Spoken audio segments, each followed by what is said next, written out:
ঘটনাটো এই ওচৰতে মই পথাৰত আলি দি আছিলোঁ। এই আলি দিলে হঠাৎ একদম ঢৌ ঢৌ ফুটা শুনিলোঁ। মই কি ফুটিলে জল্দি গৈ দেখিছোঁ তো টাঙা ছিগি পৰালে। মই পথাৰত দৌৰা দেখিব কঠৰ গুৰি দৌৰ মাৰি পলাইছোঁ। মই পলাইছিলোঁ ওচৰত দেখিছোঁ বোলে চাই দৌৰ মাৰি গৈছোঁ। পিনে গৰু ছাগলীবিলাকো দৌৰ মাৰি পলাইছে। পেলাই মানে কোনো মানে পেনটো বচাই মই দৌৰ মাৰিলোঁ আৰু দৌৰ মাৰি বাচিলোঁ একদম। জুই ওলাইছে নেকি? জুই ওলাই দেখিলোঁ। ডাঙৰ চাউণ্ড হৈছে একদম। কোনোবা আঘাতপ্ৰাপ্ত হৈছে নেকি? আঘাতপ্ৰাপ্ত তেনেকেতো একো হোৱা দেখি নাপালোঁ। চবতো অলপ আঁতৰত আছে সেইকাৰণে পানীটো অকণ কম আছে বাচি গ'ল, চব পলালে তেনেকৈ। আৰু আবাৰ চাউণ্ডটো আমাৰ ঘৰলৈকে শুনিছে। যিহেতু খেতি পথাৰৰ ছিজন, যদি ৰোৱা তোলা কৰি থকা যথেষ্ট দুৰ্ঘটনা এটা হোৱাৰ সম্ভাৱনা আছিলে, কি ক'ব বিচাৰিব বুলি? সেইটো সেনেকুৱা দিনাখনতো আপোনাৰতো এইটো যিটো মানে এনেকুৱা ভয়ানক পৰিস্থিতি বহুত গৰু ছাগলী আৰু মানুহ মৰিলে বহুত। এইটো যদি এতিয়া যদি আজি কাৰেণ্টটো দিয়া এবছৰমান হৈছে কি নাই হোৱা, এতিয়া যে এইটো অৱস্থা, ভৱিষ্যতেতো আৰু কি হ'ব মইতো ক'ব নোৱাৰিম। এইটো আৰু ভয়ংকৰ ঘটনা হ'ব। হয়, আজি মানে এনেকুৱা অৱস্থা হৈছে। আজি আমাৰ ইয়াত কৃষিজীৱী সকলোৱে কাম কৰি থাকে আৰু প্ৰায় ৰাতিপুৱাৰ পৰা গধূলিলৈকে কাম কৰি থাকে। আজি হঠাৎ এনেকুৱা এটা পৰিস্থিতি হ'ল যাতে তাঁৰডাল ছিগি পথাৰত পৰিছে। আজি যদি পানী হ'লহেঁতেন, আজি পথাৰত যদি পানী হ'লহেঁতেন, তেনেস্থলত আজি কিমান গৰু মৃত্যু হ'লহেঁতেন, আজি মানুহ মৃত্যু হ'লহেঁতেন। আজি এই দায়িত্ব কোনে ল'ব? আজি এই অলপ দিন, আজি 3 মাহ 4 মাহ হৈছে কাৰেণ্টটো দিয়াৰ লগে লগে যদি এনেকৈ ছিগিবলৈ হয়, তেনে অৱস্থাত কি হ'লহেঁতেন? আজি আমাৰ কি হ'লহেঁতেন? আমাৰ নিজৰ ইয়াৰ ওচৰত পথাৰ আছে, সকলোৱে মানুহখনে খেতি কৰি থাকে, আহিলেহেঁতেন। আজি এনেকুৱা অৱস্থা হ'লহেঁতেন মানে আজি আমাৰ বকুল মাজগাঁও মানে কান্দোনত ভৰি পৰিলে হয়। আজি কি ক'ব বিচাৰে বিভাগক?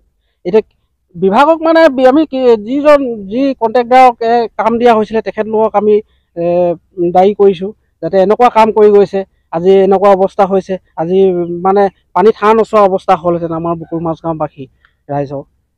তাকে মানে দুখো লাগিছে। আজি এখেত আমাৰ নচৌ ধ্ৰুৱজ্যোতি চেতিয়া, তেখেতে ইয়াৰ ওচৰতে কাম কৰি আছিল। আজি তেখেতৰ আমি পালোঁ হয়। আজি মানে কি ক'ম আৰু, ক'বলৈ ভাষা নাই আৰু। যিটো দুৰ্ভাগ্যজনক ঘটনা হৈছে, এইটো বিভাগৰ কৰ্তৃপক্ষ ইয়াৰ দায়বদ্ধ আৰু তেখেতলোকৰ আমাৰ কঠোৰ আহ্বান, তেখেতে বিবেচনা কৰক যে এনেকুৱা হ'লে কি হ'ব। মানে মানুহে বহুত খেতি কৰি আছিলে, পথাৰত হাল বাই আছিলে আৰু কুমাৰী এইবোৰ আলিত দি আছিলে আৰু গৰু ছাগলী বিবাদ আছিলে। যিদিনা কাৰেণ্ট ছিগি গ'ল, এইটো টাঙডাল 2,20,000 বুলি কয়। এইটো টাঙডাল ছিগি যোৱাৰ পৰা গোটেই পথাৰত মানে জুই জ্বলি গৈছে। ইয়াত মানুহ গৰু ছাগলী যেনেকৈ দৌৰ মাৰিব লগা হৈছে। আজি এইটো ইয়াত বহুত ভয়ানক পৰিস্থিতি আহি আছে। পথাৰত কৃষিজীৱিকে খেতি কৰিব কেনেকৈ, আৰু তেখেতলোকে হাল বাবলৈ চিন্তা কৰিব, পথাৰত ৰুবলৈ চিন্তা কৰিব। এতিয়া এনেকুৱা তাৰ মাজত হেৰি কৰিলে, কেতিয়াবা বিভাগৰ কৰ্তৃপক্ষত আমি এইটোৱে জনাওঁ যে তেখেতলোকে এইটো অতি সোনকালে হেৰি কৰিব লাগে। এইটো শীঘ্ৰে তদন্ত কৰি কি ধৰণৰ ছিগিলে, কেনেকুৱা গাঁঠিলতি ফলত কিজানি হৈছে, তেখেতলোকক মানে উচিত তদন্ত কৰিবলৈ আহ্বান জনাইছোঁ। হয়, তাৰমানে মই এজন মানুহে ফোন কৰিলে মোক। ফোন কৰাৰ পাছতে পথাৰত বোলে তাঁৰ এডাল ছিগিলে বুলি কোৱাৰ কাৰণে মই মানে লগালগ ফোন কৰিলোঁ SDOৰ লগত।